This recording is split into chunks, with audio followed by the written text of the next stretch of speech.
High blood pressure is one of the most common chronic health conditions in the country. Nearly half of American adults have it, but studies show that many people don't know much about blood pressure, and most don't even know what a healthy reading looks like. Dr. Joseph Romito with Primary Care Plus joins us to explain the basics and debunk some of those common blood pressure myths. Good morning. Good morning. Well, thank you so much for being here.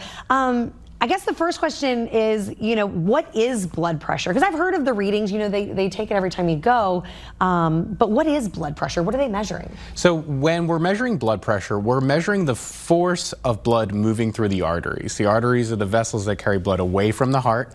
And every time the heart beats, it exerts a force onto those arteries, and the blood pressure cuff measures that force. Okay. So, Yeah. the little huggy they put The on little your huggy arm. on your arm. That's right. That's right. And measuring that force is important because the amount of force that you're putting, or the higher your blood pressure is, what can that do if it's too high? Absolutely. So the organs of the body are used to a certain amount of force. Every time the heart squeezes, that force sends the blood to those organs. But when the blood pressure exceeds what we like to see, it can start damaging those tissues, those cells in those organ systems. And that can lead to more conditions, more problems down the line in your overall health. So generally speaking, do you want a lower blood pressure? Can your blood pressure be too low? Your blood pressure can be too low.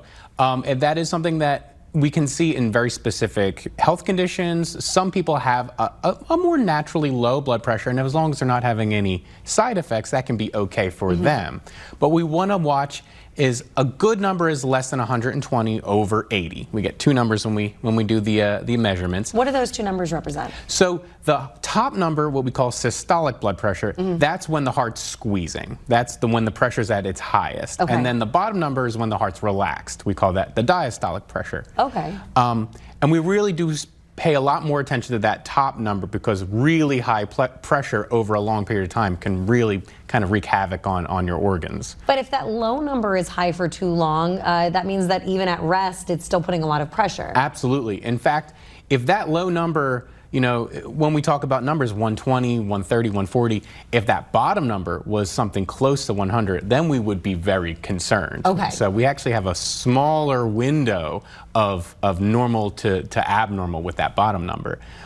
So we really want to focus on keeping those numbers in that 120 over 80 range.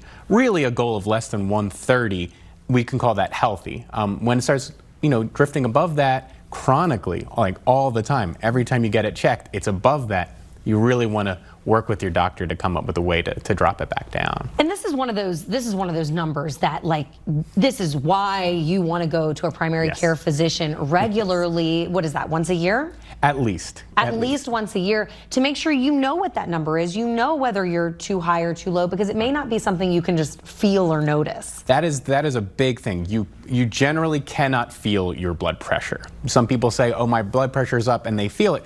And in extreme spikes in blood pressure, maybe you can feel it. But chronically elevated blood pressure it's just there. And that's your normal, but very high numbers there can be damaging your kidneys, it can be damaging your eyes, and it's definitely going to be increasing your risk of heart attack and stroke.